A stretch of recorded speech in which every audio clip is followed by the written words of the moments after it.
বন্ধু বন্ধু, কি আশ্চর্য, দেখে যাও, তোমার পয়সাগুলো আবার মোহর হয়ে গিয়েছে।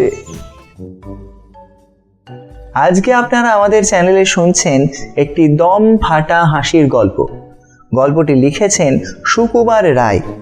গল্পের নাম দুই বন্ধু। আজকের গল্প পাঠে আমি মাধব। শুনতে থাকুন সুকুমার রায়ের লেখা দুই বন্ধু। এক ছিল মহাজন, এক ছিল সওদাগর। দুজনে ভারী ভাব। একদিন মহাজন এক থলি মোহর নিয়ে তার বন্ধুকে বলল, ভাই, কদিনের জন্য শ্বশুর বাড়ি যাচ্ছি, আমার কিছু টাকা তোমার কাছে রাখতে পারবে? সওদাগর বলল, পারবো না কেন? তবে কি জানো, পরের টাকা হাতে রাখা আমি পছন্দ করি না। তুমি বন্ধু মানুষ, তোমাকে আর বলার কি আছে? আমার ওই সিন্দুকটি খুলে তুমি নিজেই তার মধ্যে তোমার টাকাটা রেখে দাও, আমি ও টাকা ছোঁবো না।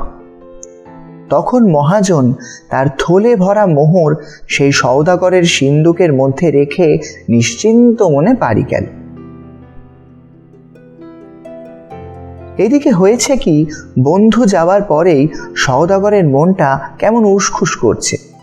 সে কেবলই ওই টাকার কথা ভাবছে, আর তার মনে হচ্ছে যে বন্ধু না জানি কত কি রেখে গেছে, একবার খুলে দেখতে দোষ কি। এই ভেবে সে সিন্দুকের ভেতর উঁকি মেরে থলিটা খুলে দেখল, থলি ভরা চকচকে মোহর। এতগুলো মোহর দেখে সওদাগরের ভয়ানক লোভ হলো। সে তাড়াতাড়ি মোহরগুলো সরিয়ে তার জায়গায় কতগুলো পয়সা ভরে থলিটিকে বন্ধ করে রাখল। 10 দিন পরে তার বন্ধু যখন ফিরে এলো, তখন সওদাগর খুব হাসি মুখে তার সঙ্গে গল্প সল্প করল, কিন্তু তার মনটা কেবলই বলতে লাগলো কাজটা ভালো হয়নি। বন্ধু এসে বিশ্বাস করে টাকাটা রাখলো, তাকে ঠকানো উচিত হয়নি। এ কথা সে কথার পর মহাজন বলল, তাহলে বন্ধু, আজকে টাকাটা নিয়ে উঠি, সেটা কোথায় আছে? সওদাগর বলল, হ্যাঁ বন্ধু, সেটা নিয়ে যাও, তুমি যেখানে রেখেছিলে সেইখানেই পাবে, আমি থলেটা সরাইনি। বন্ধু তখন সিন্দুক খুলে তার থলিটা বের করে নিল, কিন্তু কি সর্বনাশ! থলি ভরা মোহর ছিল, সব গেল কোথায়? সবচেয়ে কেবল পয়সা। মহাজন মাথায় হাত দিয়ে বসে পড়ল। সওদাগর বলল, ও কি বন্ধু, মাটিতে বসলে কেন? বন্ধু বলল, ভাই, সর্বনাশ হয়েছে, আমার থলি ভরা মোহর ছিল, এখন দেখছি একটাও মোহর নাই, কেবল কতগুলো পয়সা। সওদাগর বলল, তাও কি হয়, মোহর কখনো পয়সা হয়ে যায়? সওদাগর চেষ্টা করছে এরকম ভাব দেখাতে যেন সে কতই আশ্চর্য হয়েছে, কিন্তু তার বন্ধু দেখল তার মুখখানা একেবারে ফ্যাকাশে হয়ে গেছে। ব্যাপারটা বুঝতে তার আর বাকি রইল না। তবুও সে কোনো রকম রাগ না দেখিয়ে হেসে বলল, আমি তো মোহর মনে করেই রেখেছিলাম, এখন দেখছি পয়সা। আচ্ছা, বাদ দাও, কোথাও কোনো গোল হয়ে থাকবে। যাকগে, যা গেছে তা গেছে, সে ভাবনায় আর কাজ নেই। এই বলে সে সওদাগরের কাছে বিদায় নিয়ে পয়সার থলি বাড়িতে নিয়ে গেল। সওদাগর হাঁপ ছেড়ে বাঁচল। 2 মাস পরে হঠাৎ একদিন মহাজন তার বন্ধুর বাড়িতে এসে বলল, বন্ধু, আজ আমার বাড়িতে পিঠে হচ্ছে বিকেলে, তোমার ছেলেটিকে পাঠিয়ে দিও। বিকেলবেলা সওদাগর তার ছেলেকে নিয়ে মহাজনের বাড়িতে রেখে এলো আর বলল, সন্ধ্যার সময় এসে নিয়ে যাব। মহাজন করল কি, ছেলেটার পোশাক বদলিয়ে তাকে কোথায় লুকিয়ে রাখলো, আর একটা বাঁদরকে সেই ছেলের পোশাক পরিয়ে ঘরের মধ্যে বসিয়ে দিল। সন্ধ্যার সময় সওদাগর আসতেই তার বন্ধু এসে মুখখানা হাঁড়ির মতো করে বলল, ভাই, একটা বিশাল বড় মুশকিলে পড়েছি। তোমার ছেলেটিকে তুমি যখন দিয়ে গেলে তখন দেখলাম দিব্যি কেমন নাদুস নুদুস ফুটফুটে চেহারা, কিন্তু এখন দেখছি কি রকম হয়ে গেছে, ঠিক যেন বাঁদরের মতো দেখাচ্ছে। কি করা যায় বলো তো বন্ধু? ব্যাপার দেখে সওদাগরের তো চক্ষু স্থির। সে বলল, কি পাগলের মতো বকছো? মানুষ কখনো বাঁদর হয়ে যায়? মহাজন অত্যন্ত ভালো মানুষের মতো বলল, কি জানি ভাই, আজকাল কি সব ভুতুড়ে কাণ্ড হচ্ছে, কিছু বুঝবার জো নেই। এই দেখো না, সেদিন আমার সোনার মোহরগুলো খামোখা বদলে সব তামার পয়সা হয়ে গেল। অদ্ভুত ব্যাপার। তখন সওদাগর রেগে বন্ধুকে গালাগালি দিয়ে কাজীর কাছে দৌড়ে গেল নালিশ করতে।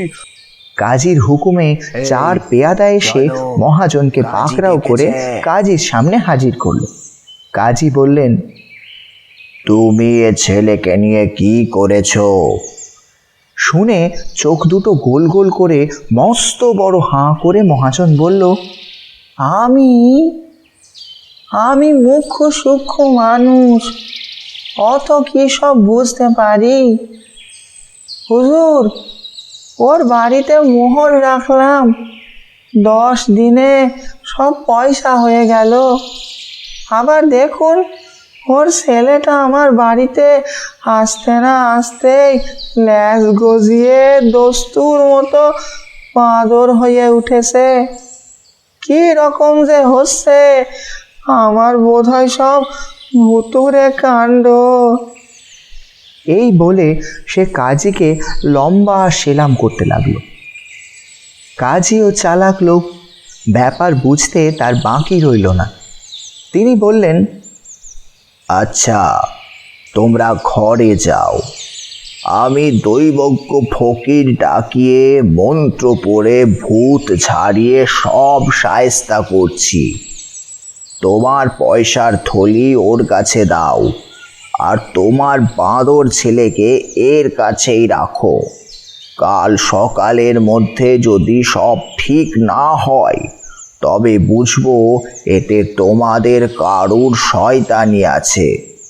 সাবধান, তাহলে তোমার পয়সাও পাবে না, মোহরও পাবে না, আর তোমার ছেলে তো মরবেই।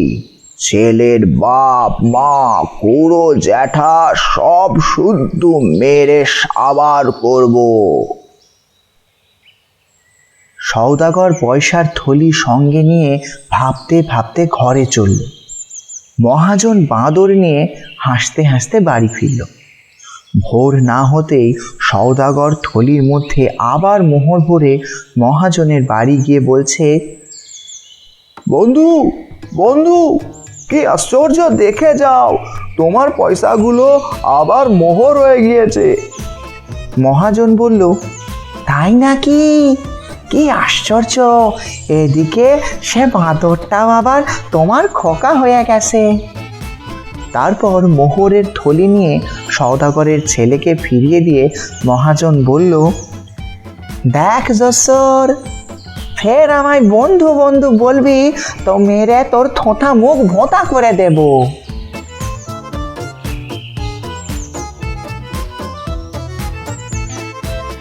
এতক্ষণ আপনারা শুনছিলেন সুকুমার রায়ের লেখা 2 বন্ধু। প্রতি শনিবার সন্ধ্যা 7টায় আমরা আপনার জন্য নিয়ে আসছি নানা স্বাদের গল্প। থাকছে ভূতের গল্প, ভয়ের গল্প, অলৌকিক গল্প, হাসির গল্প, মজার গল্প, নানান কিছু। সেগুলো শুনতে সাবস্ক্রাইব করুন আমাদের চ্যানেল গল্পদূতকে। এই ভিডিওটি পছন্দ হলে লাইক করবেন, কমেন্ট বক্সে লিখে যাবেন আপনি কোন রকম গল্প বেশি পছন্দ করেন, আর একটু বেশি পছন্দ হলে শেয়ার করে দিন বন্ধুদের সাথে। ধন্যবাদ, শুভরাত্রি।